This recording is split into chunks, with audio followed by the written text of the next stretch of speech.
Amanda, I'm so excited. We get to talk about comic books again today. Wow. This has become like my favorite segment, Tessa. It's so much fun. I love telling you about all this stuff. I love hearing about it. And I also love going back in my vault. I've been pulling out some stuff. I'm like, where is that? I've been finding some stuff, Tessa. So let's get it. Look, let's not waste any more. I want to hear what you got yesterday to begin with. All right. My two favorites from yesterday, and I'm telling you there were tons, but my two favorites.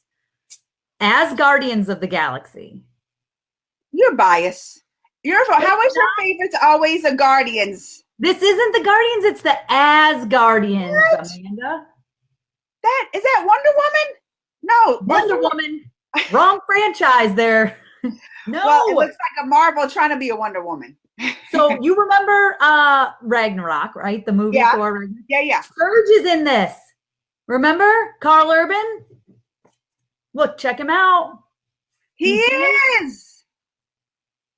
Who else? I didn't know. So I thought these were going to be totally different people we haven't heard about, but this is ones that they're Asgardians. So you know Thor's an Asgardian. Okay, yeah. And I saw the girl. She had the. So there's Valkyrie in here. There's Thor there. I mean, I'm telling you, there's someone called the Destroyer, which if you remember from the first Thor movie, the big metal thing. I might have fell asleep during that. The first Thor wasn't that good. But let me see if there's a picture. But anyway, the big major reveal in this one. So I'm going to tell you, look at this. Check it out. Check it out. Who's that? Who's that? Who's that? Nebula! What? Yeah. What is she coming into play for? Oh, and do you know what she says? This is my favorite quote from her. Are you ready for this? Dear Gamora is out there trying to steal my thunder and take over the family business. So I'm afraid I have places to be. So she's like beating all these people up and she's like, I got to go get to Gamora. I think she's going to go confront Gamora. She better watch it. She better watch it. She knows Gamora's got the stones and everything. So first of all, is Nebula an Asgardian then? No, but the Asgardians, so they were on a mission, right? Okay. There's all these dwarves they found floating around dead. And they're like, who did this? And guess who did it? Nebula. She was like, Yeah, she's a bad girl. Always in something, ain't she? She is always in something. You got to watch that girl. I know. Watch Nebula. So if you didn't think, so even better, at the very, very end, you see someone else pop out.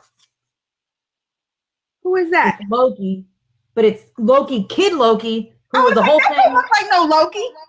It's Loki. How did they get a Kid Loki in this time? This time, all right, it's not making sense to me, Tessa. It's not making sense. So it says Kid Loki, god of mischief, kind of shouldn't exist anymore, is what it says for him. So we'll see what's going to happen. So what's the next one? All right. I know you like Spider-Man, so I had to pick out something Spider-Man. But it's a little different. It's what if Flash Thompson was Spider-Man. You were telling me who Flash Thompson is. You were telling me about these what ifs. They're fun. So what if the Flash? This is the Flash. No, Flash Thompson. You know he's the football player that picked on Peter. Oh, okay. So what if Flash Thompson was the Spider-Man? So what if? So this is what happens. So what happens is they said he became Spider-Man because he got bit by a radioactive spider when he decided to go to the science fair, which he didn't do in the real, right? It's Peter gets bit at the field trip, right? The butterfly effect. Went back in time. He went to the spider. He got bit by. He went to the science thing, and then he got bit by the spider. Right. So he goes and he still trains for the military. Like, remember? Is this instead of Peter Parker? This is instead of Peter Parker. Okay. Yes. Okay. So he goes. All right. He trains for the military. So he trains for the military. He decides, so he saves Uncle Ben. Uncle Ben doesn't die. There's some great quotes in here. They say people who were supposed to die have lived, but Uncle Ben didn't die. Then Aunt May's super sick. And Peter Parker still works at the Daily Bugle. He's taking pictures, but he's taking pictures and he's selling them to save money so that he can pay for Aunt May has cancer. So he wants to pay to save her. Okay. This don't make sense though. How is if it changes time, what if he becomes that? I can't see how all of a sudden Aunt May's going to have cancer if things change like that. Just certain different things happen, I guess. They're teaching all of the, I guess so. And so Flash, as Spider-Man saved Uncle Ben, he didn't get killed, right? Uncle Ben, Flash immediately, it said, unlike Peter, he never felt like he didn't have to save. You know how Peter basically didn't kill the guy? He saw the guy go run out and he didn't kill him. Flash was like, all right, and he kills him. Like, or stops him. He doesn't kill him, but you know what I mean? So then that guy doesn't kill Uncle Ben.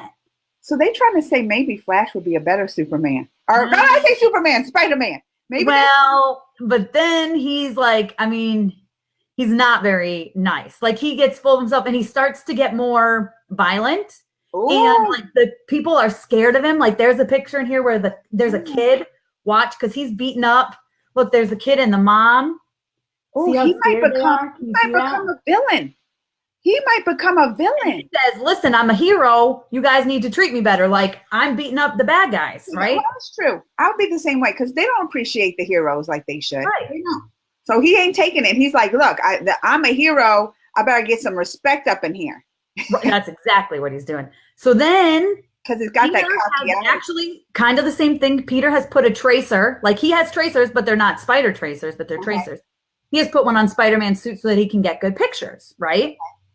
So he decides, or he's sitting with Aunt May, and the doctor says, listen, the last batch of like what can save Aunt May has been like taken by bad guys, right? So Peter's like, they're like, she's gonna die. And Peter's like, okay, I'm gonna go find Spider-Man. I put a tracer on him, I'm gonna go find him and say, listen, I need you to get this isotope back, you know, so I can save her. So he finds out Flash is, first of all, he's like, Flash, you're Spider-Man? Flash gets so mad, he punches Peter, and guess what? He dies? He kills Peter. He punches him so hard, he kills Peter. I know. So it says a boy who should have lived died. But then that's what gave him his sense of responsibility, right? I'm getting chills, girl. I'm getting chills. So then he feels, and he realizes he needs to do good now. So he goes and he catches the villains to get the isotope to save Aunt May.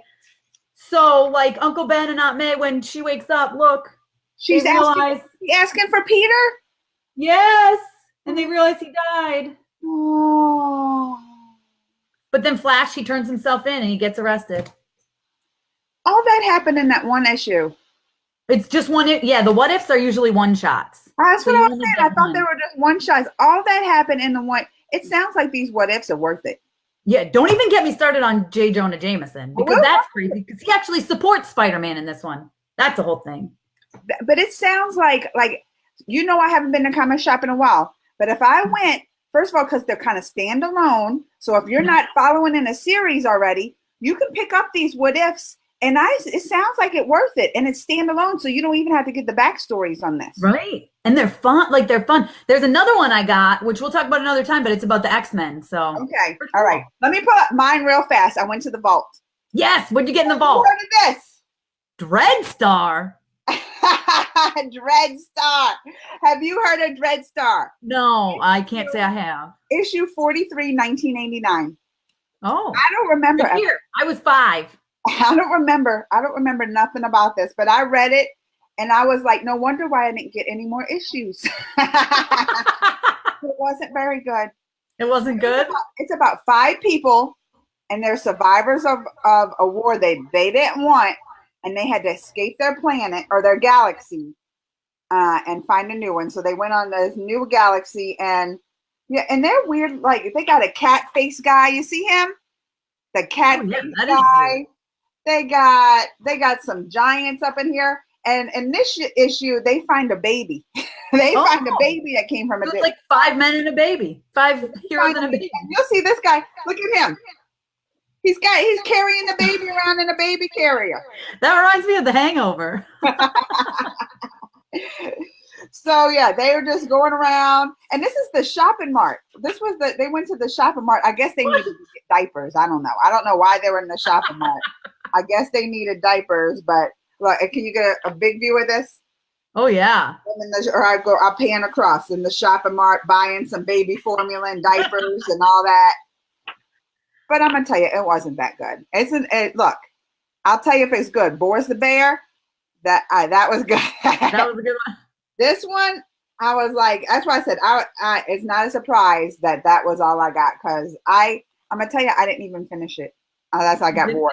I might have not finished it the first time I got it, and that was like, oh, that's why I didn't get any more, because it wasn't keeping my interest. Even with the baby, Dreadstar wasn't keeping my interest. So we'll see. Like, that's why I said it's like all new to me. Going back in the vaults, there's things I don't remember reading, don't remember even buying.